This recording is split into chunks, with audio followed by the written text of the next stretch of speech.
ఆంధ్రప్రదేశ్లో మరో చోట బంగారు గనులు బయటపడ్డాయి.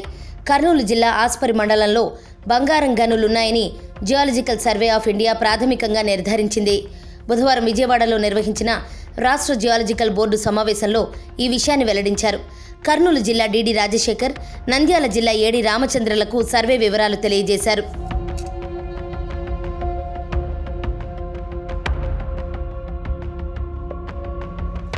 ఆస్పరి మండలంలో లభ్యమయ్యే బంగారం ఖనిజ నిల్వల పరిమాణం, నాణ్యత, ఎంత విస్తీర్ణంలో ఉన్నాయి తదితర అంశాలను నిర్ధారించడానికి వీలుగా సమగ్ర సర్వే చేయాలని జిఎస్ఐ అధికారులు నిర్ణయించారు.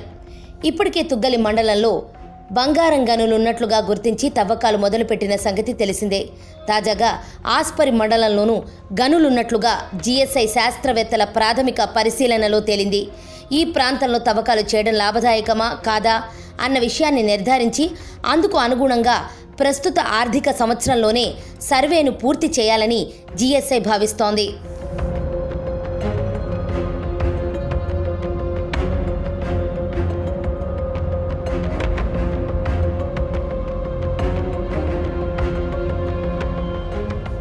మరోవైపు ఏపీలోని జొన్నగిరి ప్రాజెక్టులో వచ్చే ఏడాది చివరి నాటికి పూర్తి స్థాయిలో ఉత్పత్తి ప్రారంభించాలని భావిస్తున్నారు.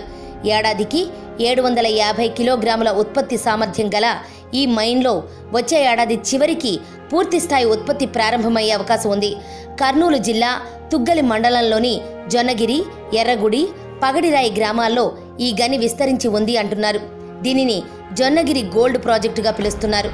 ఈ గనికి 2013లోనే అనుమతులు రాగా బంగారాన్ని తవ్వి తీయడానికి అవసరమైన ముందస్తు పనులన్నీ పూర్తి చేయడానికి 8 నుంచి 10 సంవత్సరాలు పట్టింది.